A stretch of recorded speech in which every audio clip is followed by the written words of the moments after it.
Carrying on with rook and pawn versus bishop and pawn, but now onto the special case where it's rook's pawns. Kicking off straight away with this position here. It's a 1949 study. It is black to play. First of all, I guess pause the video and decide, is this a fortress? Observe bishop fortress or bishop castle in the bottom left of the screen. Is this a fortress for the side with the bishop? What do you reckon? So this position's actually a relatively straightforward win for the side with the white pieces. The advantages they've got going on is, first of all, their rook's pawns got quite a long way up the board. And as far as I'm concerned, a big advantage is that the black king is in the wrong corner. Actually, it turns out that as long as the white king is on g5 covering the h6 square, then it wouldn't even matter if the black bishop was on a light square. That is also not a fortress, and the side with the rook can win it. Good luck doing that against Stockfish, that's all I can say. And I'll say more on that in a bit. But for now, let's go through how white wins this. And we're going to see two sort of possible plans that that white could go for in these sorts of positions, especially when we get onto the ones where the attacking side's rook's pawn's a bit further down the board. And yeah, we'll go through the, if you like, the most obvious plan in this position, which works in this position because the rook's pawn's so far up the board. Then we'll look at a game where it also worked for someone back in a game in 1908. But then why it shouldn't have worked, and then what the side with the rook should be doing instead. Anyway, black to play. Black's got a problem because white's about to play h6, and if that move lands where black can't take it, this checkmate's being threatened. I mean, sure, black could engineer it to cover the b8 square temporarily, but we just shift the rook, and you can see that black's completely dead there. So the main line of this study is going to be black plays h6. But what if black says I don't want to play h6? I'm going to leave my pawn on h7. I don't like it coming forward to h6 and giving up the g6 square, so I'm going to cover h6 with my bishop. Well, here we see one of the main weapons is Zugzwang, yet again, that white's got at his disposal. The rook can just bully the bishop, and the Zugzwang happens very quickly here. King to f6, black's like, yeah, whatever, I'll just check you, and then come back to d2. But the reason that we brought the king to f5 there is to cover the f4 and the g5 squares. Black wants their bishop on that diagonal, which you can see I've already drawn on the screen. So it wasn't a waste of time for white to bring their king to f6. It would be a waste of time to move it back now. But now white can play rook d7 and start bullying the bishop off this diagonal. If it goes to e3, that's obviously no good. The king can come back to f6 without fear of this check. So the only square that he's really got is c1.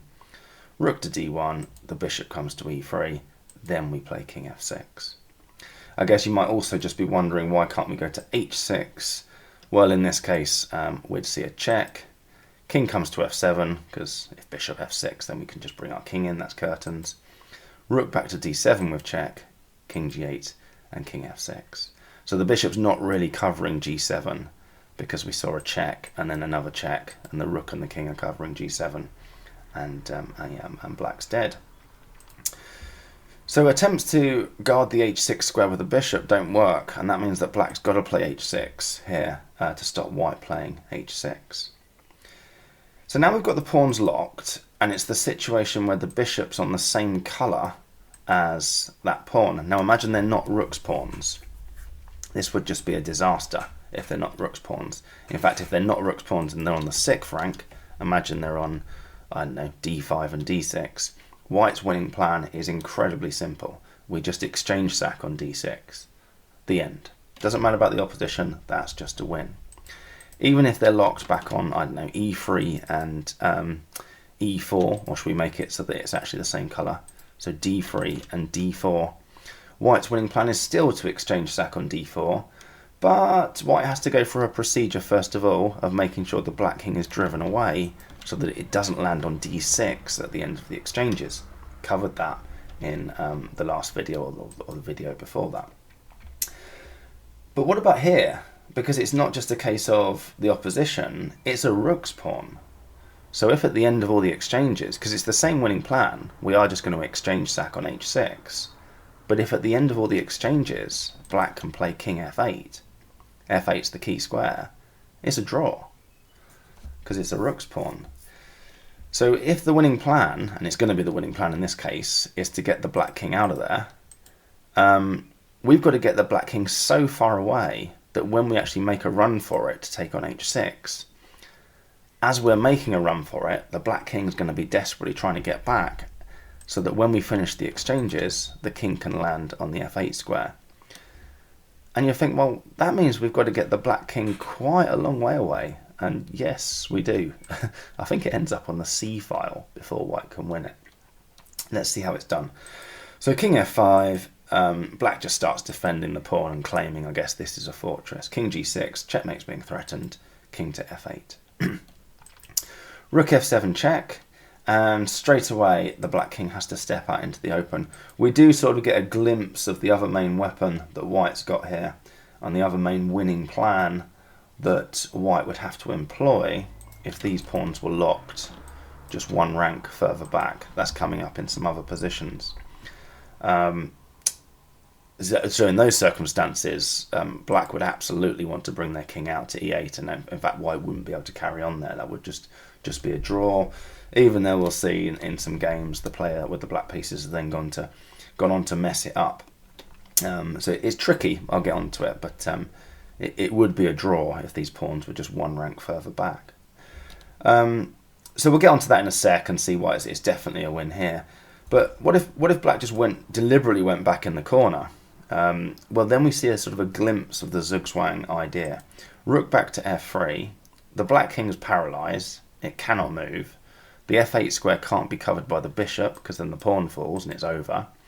The black king can't go to h8 because of rook f8 checkmate. So all black can do is move their bishop, and their bishop's got to stay on that diagonal to guard the h6 pawn. I mean, where's it going to go? It's only got two squares for now, which is c1 and g5. But as soon as it goes to g5, rook back to f2, I mean, it's got e3 and c1 now, but they're both in the open. And the kings are lined up opposite each other. So, bishop there, rook e2, it's gone. So straight away, black has to come out into the open, and they've already been driven out of the corner. Rook back to f2, hit the bishop. Bishop's got to stay on defense of the h-pawn, king to g7, and already the black king cannot avoid a check and being forced out onto the d-file. White king follows it out, and now there's a sort of a bit of messing around going on, because what white's trying to do here, again, zugzwang's the weapon. They want to engineer it to get the black king checked just one more file to the left. I'm not going through every single possible variation here. In fact, Dvoretsky doesn't either. But so I'll leave you to sort of explore those yourself. But king d6, that's a waiting move. Rook e4. If king d5, rook e6, and we're going to transpose. So bishop, just play a waiting move with the bishop. Then the rook comes to e6 with check. If the black king goes back to d7, we're going to hit the bishop, and then there's the check that we need. Okay, so instead, the black king comes to d5. You're sort of wondering, how am I going to get this check along the d file to force the black king onto the c file? King f6, bishop moves, king f5. Black's like, yeah, whatever, I don't see where this is going. And slowly but surely, the king and the rook just sort of maneuver around to get the black king out of there. I mean, there's also the idea of cutting the black king off on the 6th rank, so if the black king comes too far down the board this way, then we can make a run for the h-pawn, because it's not just about getting the black king this way. If we can get the black king this way, that also works, because it's the f8 square that the black king's trying to get to. They're trying to stop this pawn in a minute. So yeah, what does black do there? Bishop d2, rook down, hits the bishop, bishop back to e3, hits the bishop again, and there's your check. Okay, so the king's now on the c file, any old move with the rook, and we've got enough time now to come and just, doesn't really matter what black does, we can make a run for the h-pawn. king d6, and then there's the rook takes h6.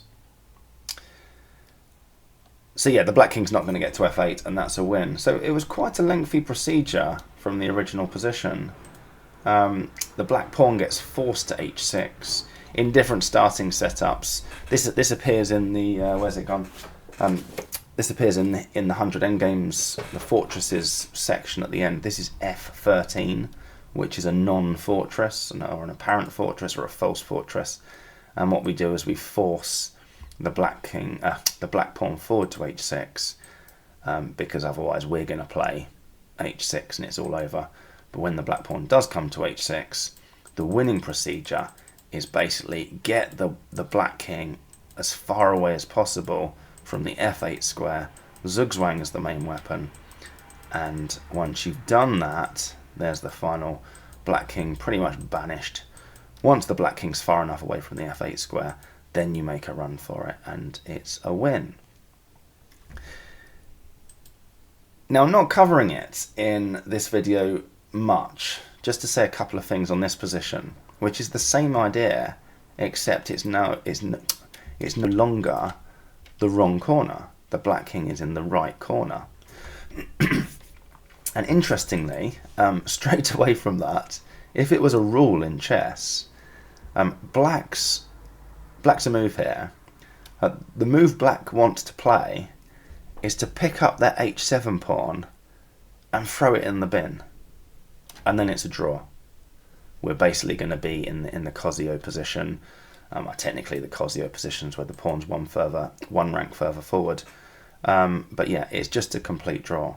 So black having this h pawn is actually creating a hindrance to them, that by the time the white rook and king have combined to sort of, again, zugzwang's one of the main weapons to sort of threaten checkmate and get the black king out of there and so on. By the time black does lose that pawn, it's going to be in such a way that they can't set up the way that you would defend that Cosio position. Something else that's quite interesting to note here is that if black plays bishop d3, if white relinquishes control of h6 and plays king f6, say, black plays h6, and that is a fortress. That is a very easy draw for the side with the black pieces. Mostly because they don't really care if the h-pawn goes at this point, as long as it's in the defensive setup. I mean, revisit the rook and rook's pawn versus bishop video if you want to re-understand why a pawn on the 5th rank is a draw for the defending side. But strangely, in this position, it's black to move. They just want to chuck that pawn in the bin, but they can't, because that's not one of the rules of chess, and this is actually a win for white. If you can work out how, do let me know in the comments on this video. I've tried to win this against Stockfish and got nowhere. I played black and tried to draw it against Stockfish, and obviously I've got nowhere. And it's just going to have to join the growing list of false fortress positions in this book that I just can't do at the moment. The winning procedures just it just seems to be too convoluted. Stockfish just seems to play these moves that seem to have no purpose. You know, and you think, oh well, that must be a sort of a triangulation thing, and it's more of a I don't know what the it's more of a pentagulation or whatever, rather than a triangulation. I just invented a word there. But anyway, I want to get back to rook's pawns and just the general winning procedure. But yeah, have a look into that position at some point where it's the king's in the right corner. Right, next, this is a game from 1908. It is black to play, and obviously black's trying to win this. So the question is how? And we've already got the pawns locked. The rook's pawns are already locked. The defending side's rook's pawns on the same colour as the as the bishop, which is usually bad news, but it's rook's pawns. So just doing setting up an exchange sack on h4 isn't going to cut it unless the white king is a long way away. F1's going to be the key square yet again, but we're winning that pawn one square further up the board than before when it was and the colours were reversed, but it was effectively on the h3 square. So we took on h3 just after the black king had landed on d3. I mean, it was h6 and d6, colours reversed, but that's what was going on. So we would have just stopped the black king getting to the f1 square in time. Having the pawn here, one rank further up, makes things much more difficult, because you've got to really drive that white king out of there. Now, in this 1908 game, that's exactly what the player with the black pieces did. However, it shouldn't have worked, and I'll go through that in a bit. But first of all, the way that black wins this is not to drive the white king out of the corner, but instead you've got to deliberately keep the white king in the corner. Sounds a bit paradoxical. And I said back in this position that we got a glimpse into it in this bishop d2 variation, and the way that white set it up so that we had a zugzwang going on here. It's going to be a similar sort of thing going on. So how does black go about it? Well, there's quite a lot of manoeuvring, but king d3 first of all. White might block the f file, but it's too late. The black king's into e2. Bishop moves, rook f3 check, and the white king is sort of running out of squares. There's cutting the white king off on the third rank for now. Bishop moves, rook comes to a4, bishop moves again, and the white king's being banished to the h file, king into f3. Bishop c7, rook down to g1. Couple of choices here. If king h2, then rook f1, bishop goes back to d8, king g4, king g2, rook back to f5. This is basically the setup that black's looking for. The bishop has to stay in defense of the h4 pawn, but it's just running out of squares. I mean, it looks like it's got 3 squares at the moment. I mean, it sort of has got 3 squares at the moment. But black can use zugzwang to get it out there effectively. So bishop g5, rook f8. The bishop's only got 1 square now, which is e7. But now the rook can come to e8. Bishop goes back. There's a check. King f1, king f3. King g1, king g3, king back to f1, rook e8, and repeat. And in fact, there's not much to repeat there, is there? That's just gone straight away, because this would just lose the bishop to rook f8. So that's the main weapon. That's the main sort of thing that black's going for, rather than driving the white king out of the corner to try and win the h4 pawn before the white king can get to f1. Instead, the only way to win this, as it turns out, is to deliberately keep the white king in the corner. Back to this position where I've just shown king h2. If instead bishop h2, rook f1, bishop's got to move, rook h1 check, bishop's got to block. Then, I mean, this is very difficult to see this move, I guess. Well, maybe not very difficult, because we're going to stalemate white unless we do something along the lines of king e4. Just get the, give the white king some room to breathe. But it's just going to sort of get in the way of its own bishop. I mean, I'm going to show king g2 as the main line. King g3 is similar. We're still going to play rook d1, and the white king is just in the way of its own bishop. So instead, king g2, rook d1, and I'm going through various moves here. Bishop c7 is going to be the main line. Just get the bishop out of there. If bishop g1, king into f4, bishop c5, king g4, bishop back to e7, rook takes control of the e-file, or hits the bishop with rook e1, bishop g5, rook e2 check, king f1, king f3, king g1, king g3, king f1. I think we've just transposed. We have. That's just lost. If bishop g3, king f5, king f3, rook d3 check. King had to stay in control of the bishop there, so king g2, king into g4, bishop e1, and it's fairly similar stuff. I mean, that rook b3 move was just, I guess, stopping the bishop getting back to defend the h-pawn going that way, so just kept the bishop on on this diagonal for now. Bishop f2, pin the bishop, king f1, king f3. It's all over. So just sort of slowly but surely we can use the rook. The rook sort of bullies the bishop so that it's impossible for white to find squares for that bishop to defend this h-pawn, whilst at the same time stopping the black king and rook, just sort of forcing the white king into this corner.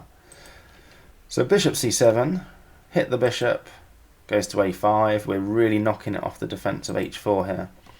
King f4, was trying to get to f6 there. King to g4.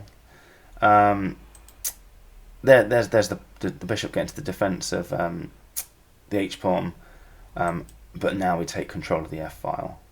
Rook f7, bishop d8, play a waiting move, bishop g5, rook f8. I think we've had this position already actually. I think we have. So bishop e7, rook e8, moves, check, and we've definitely had this position already. We've arrived at that position 3 or 4 times now. So that's how it should be won, because the plan to drive the white king far enough away from the f1 square and then make a run for the h4 pawn, it doesn't work. So now let's look at the actual game and how the player with the black pieces went for the plan of trying to drive the white king away to win the h-pawn. Black did actually end up winning this, but shouldn't have done. So in the game we saw rook f7, bishop h6, rook f3 check, king g2. This is still winning for black. It's not too late to return to the winning plan that we've seen, but now black chucks away the win with rook d3. Bishop to g5, that actually gave black another chance to go back to the winning plan, but it was, it's pretty clear that the winning plan isn't on black's radar and they're going for a different winning plan that does win but shouldn't, as we'll see. King f5, king f2, king g4, and the white king's coming this way, which is actually fine for now. Rook f3, bishop to h6. I mean, a sneaky trick, I suppose, just giving up control of the h-pawn temporarily. King to g3, bishop back to g5, rook back to f8, king e3, and then there's the first check, getting the white king out of there just a little bit. Black king follows. White plays king d4. If we saw here, for example, rook e4 check, we can just come back to d3 as long as we're close enough to the f1 square. Like if black makes a run for the h-pawn, it just doesn't work. We're just way too close there. That's the way that white defends this. Okay, we've got to stop black picking up the h-pawn whilst our king can't make it to f1. We'll see in a minute actually that it's quite a good idea for the white king to be high up the board in a way to stop the black rook making attacks along the 4th rank. So you sort of need to strike that sensible balance. In the game, rook e6 was played, and now white plays the losing move here. You could pause the video if you wanted to here and decide what you wanted to do. So the losing move that was played in the game is king d5. But there's nothing wrong with just king d3. It looks wrong because you're letting your king be cut off onto the c file. But there's just no way for black to win that h-pawn without letting your king back in. The d4 square is very important, like I just talked about. So we can see rook d7, king c2, if king to e2, king c3, just don't let yourself get checked back another file. Rook d3 check, then you can go king c4. There's not really any way for black to make progress. They can't make a run for the pawn because you're just going to be able to get f1 by the time the exchanges. In fact, you only need to get to e2, don't you, by the time the exchanges happen on h4. I think I'm right in saying that, aren't I? The king's on e2, we can see king g3, king f1. Yeah, there's just nothing to stop. So yeah, you'd only need to have got to the e2 square by the time the exchanges happen on h4. And there's just no way for white to sort it out. This king coming up the board was a mistake, and white now got in a bit of a pickle. So rook e4, bishop f6, king f4, bishop d8, king f5. So the white king's now cut off from the fourth rank, as well as cut off on the d file. And white's bishop's running out of moves. Bishop g5, rook g4. This was annoying for white because that's actually being threatened now, and the h pawn just runs. So the bishop had to move. Rook came back and hit the bishop, and now it's basically being forced off the diagonal. It can't go to d8 because of the check. It can't go to g5 because we just take it. f6 is covered. Bishop f8 check. Rook d7 check. King c6. I mean, it's not so much the problem isn't so much that the king's gone this way. It kind of is a problem that it's gone this way as well. But the other problem that white's got here is the bishop struggling to defend this pawn. If white had gone king c4, there's just no way for that pawn to be defended. Black could just go king g4. So that's the main problem that's going on there. I think I'm right in saying that if the white bishop was on g5 here, this position would still be drawn. White could just drop their king back to c3. So that was the problem. And that's why the white king came up to c6. I mean, I don't know how far we are away from f1 there, but it's a long way. And now black, rook d4. Simpler than this, by the way. The h-pawn falls straight away, so a better move was rook f7. How is white going to get to the defence of that h-pawn? They might desperately try bishop b4, so that when king g4 happens, they can come back to e1. But rook f1 and the bishop's got no squares. So the h-pawn is falling. So that was simpler to play rook f7. But black's still winning after rook d4.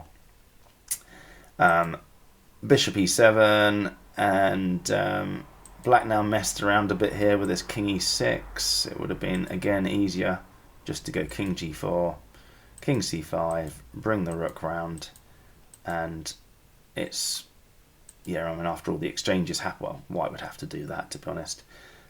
Bishop e3, and then you can bring the rook back and cut the king off from making any further movements towards the f1 square. But yeah, after all the exchanges happen, I think I'm right in saying it was the e2 square the white king needed to land on, and they can't get to the e2 square, so you can see that's just a win for black. In the game, king e6 was played, king c5, rook d5 check. It's still just winning. Rook f5, bishop has to move, king d7, and finally the bishop has to give up control of the h4 pawn. If bishop g5, we can still just take that, and the white king on c4 is not in the square of the h-pawn. Check. King goes. Rook takes h4, and yeah, I mean, you'd think it would be over now, but actually it's worth carrying on and showing the rest of the game because both sides still carried on making mistakes. So now we have, even if the white king gets back to the right corner, we have a rook and fourth rank pawn versus a bishop. And we know that's a win. Okay. The only way that you can mess it up is to push that h-pawn to the fifth rank, where it would be a draw in some cases, or to the sixth rank, where it's a very, very easy draw. But all of this is critically dependent on the white pieces being in a great defensive setup already. And if you like, as the side with the black pieces, we've already achieved the main aim, which is to cut the white king off from the h file without the problem, how do we get our king out of there? I don't know if you remember all of that from the rook and rook's pawn versus bishop video. If not, I recommend going back and watching that. So king e2, this is still just massively winning for black. King f3, rook g4 is obviously a good move. Bishop f2, king f5, bishop to g3, h4. I mean, there's other winning moves here, but h4 is fine. Just make sure the white king doesn't get across the g file. Bishop h2, and now just h3. It would have been such an easy win. This white's just stuffed incredibly. Black goes rook b4. This is now just a draw. King g2, king g4, bishop e5. This is the important diagonal. Covered all of that in that video. King h3, and yeah, this is the bit where white goes wrong. Okay, bishop to c5. White had to play king g1 there. Absolutely. I mean, it's not quite the Cosio position yet, but I mean, I covered it in that video. Go and have a look. But king g1 is the drawing move. And yeah, after having the draw handed to them, White then gave the win back to Black. So it's just like rookie errors all over the place. I think this was in the... And in fact, this wasn't in the tragi-comedies section of Dvoretsky, but it should have been for all of these moves. And here's the winning procedure. King gets let out, rook a2 check, and then the king comes in, bishop c5. Rook h2 check, king g1, covering the getting back to that diagonal. That's important. And after king h1, Black pushes the h-pawn, and White resigned because there's nothing to stop Black getting that pawn all the way to h2.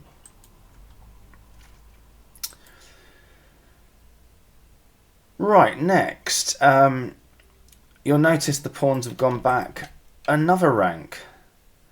Okay, so in summary, sorry, I should have just done a little summary of that. The way that that position gets won is not by driving the white king far enough away from the h-pawn that you can exchange sack on h4.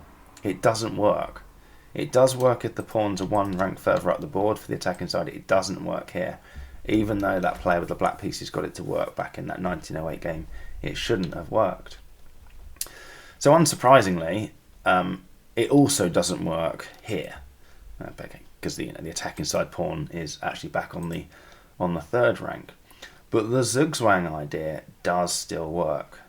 Okay, so we're talking top players. This is Kasparov versus Yusupov from 1993. So, you know, two of the greatest players in the world at the time, and I mean Kasparov still arguably one of the, if not the greatest, one of, or if not the greatest, I talk English eventually, players of all time. So we're talking an incredible player, and yeah, just couldn't find the win in this game. The way to do it again is not to drive the black king away from a4. That just doesn't work. It's to try and keep the black king imprisoned in this corner and go for the zugzwang ideas. And in fact, the bishop's got even fewer moves to stay on the defense of a4. So in some ways, you could argue that it should be easier from that point of view. So in the game, rook e7 check was played. The win's already gone, and king c8. And I'll just show how the game continued. King c6. No check is possible, so the black king has to run away. Check. King to e8, out into the open. I imagine king c8 would have been curtains. It was curtains, although it's not immediately obvious from white's next move how, but I won't go into that. King c7, bishop c2, rook back to d2, bishop back to b3. There's the check. And Kasparov does succeed in getting the black king, you know, like right over the other side of the board, basically. But it's just not good enough. Bishop c4, rook e7 check, king back to f8, rook to e4, bishop b3, king d7, and Yusupov just was not scared to have his king checked all the way to the g file, and it's still fine. Okay, he had to come and attack the rook though. It's very, very important to come and attack that rook.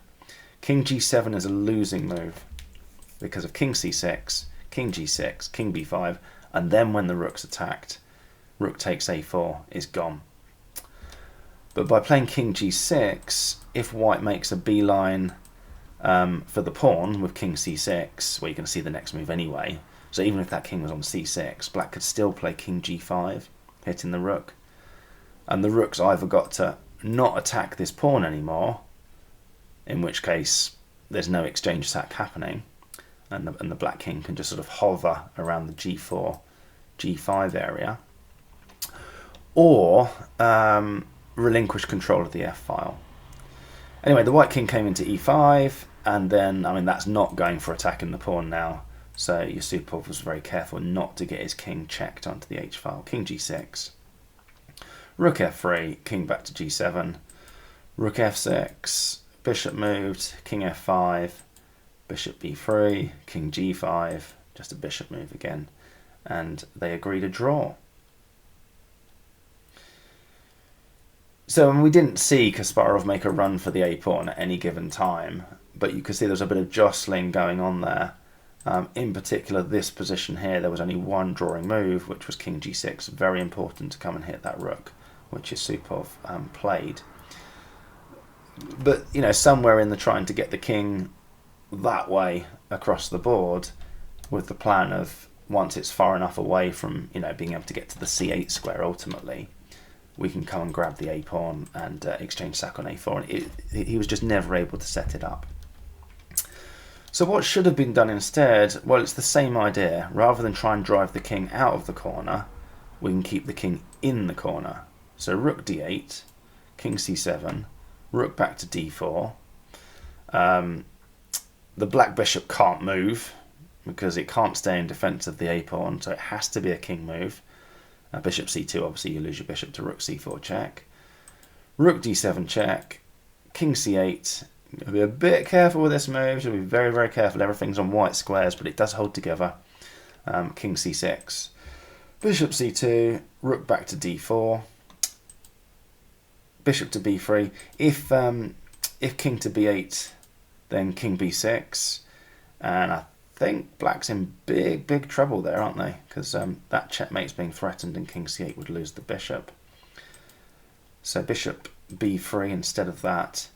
And now king b6, and it's zugzwang anyway. It's actually quite simple. In fact, it was probably simpler than the previous positions. It looks like the attacking side's got even less of an advantage because their pawn's it's hardly gone anywhere down the board.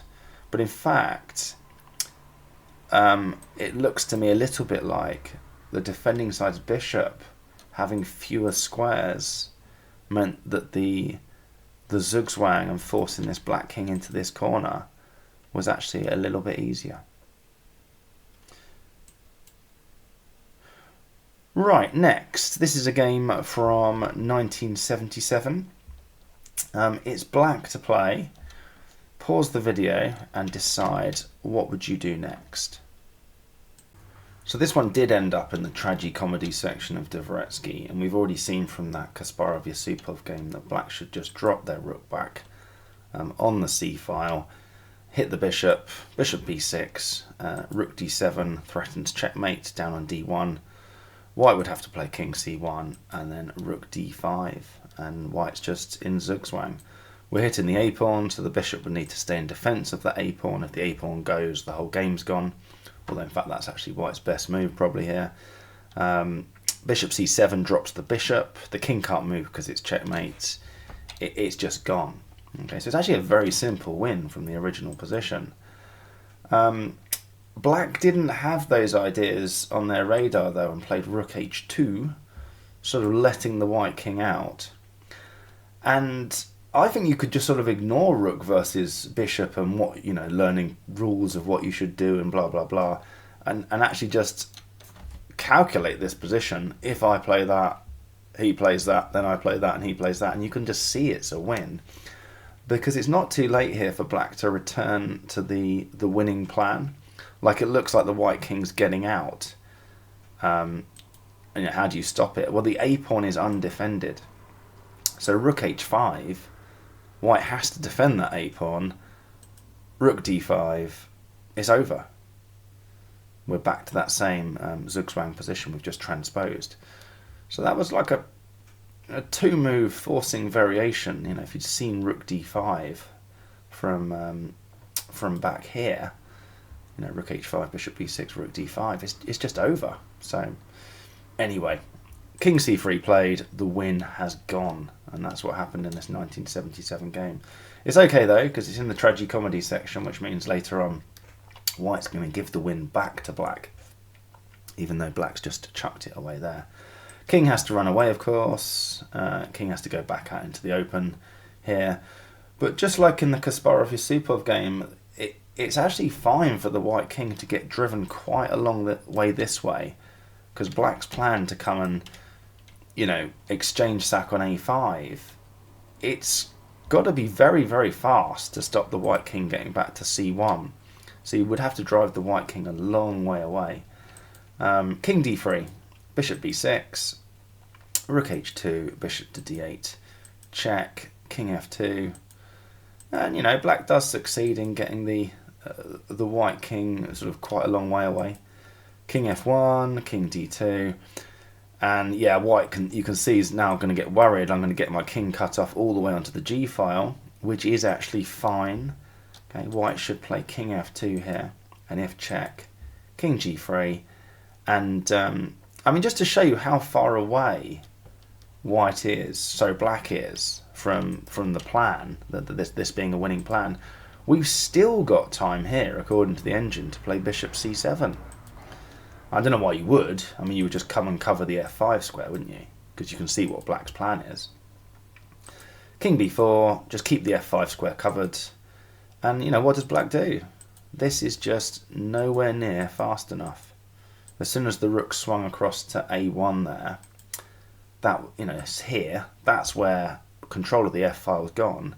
Even though the white king was cut off on the g file, this is the point where we can make a run back.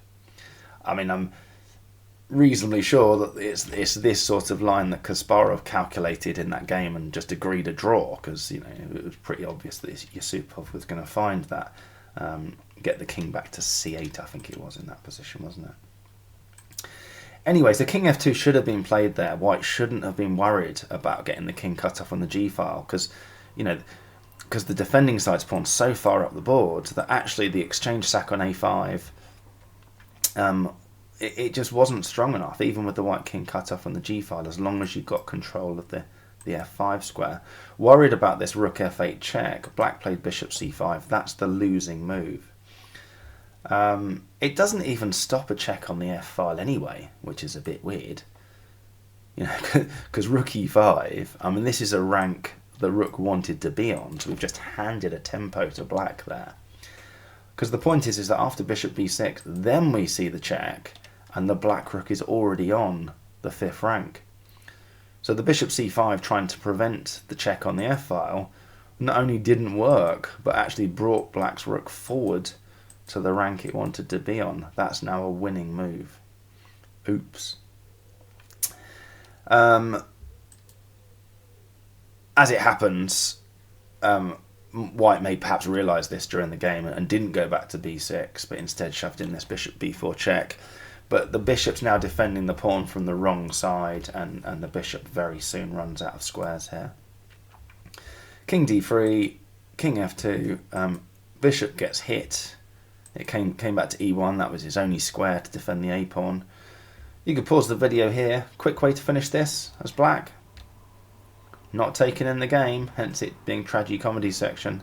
So black played rook f5 check, which is a winning move. The white king has to go to the g file. But actually rook b1, the bishop's gone. The bishop has no squares. There are literally no squares. The bishop just doesn't get taken straight away. So it has to be a king move. You have to defend the bishop, king e3, and the bishop's gone. Amusingly, king e3 isn't. Oh, yes, it is. So it's changed its mind. I was going to say amusingly that king e3 wasn't even the engine's best move there. It changed its mind, but it would definitely be a human's best move, wouldn't it, to win a bishop? Completely winning. Rook f5 check was played. King to g3. King e2. White tried this king g4 desperate attempt, because if bishop b4, then rook b5, and the bishop is once again out of squares. I guess it would have to come to c3, rook b3, and then it's out of squares, sorry.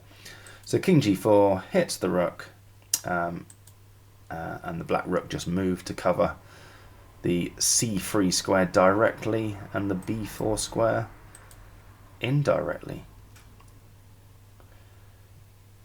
Right, I think that's everything on that position.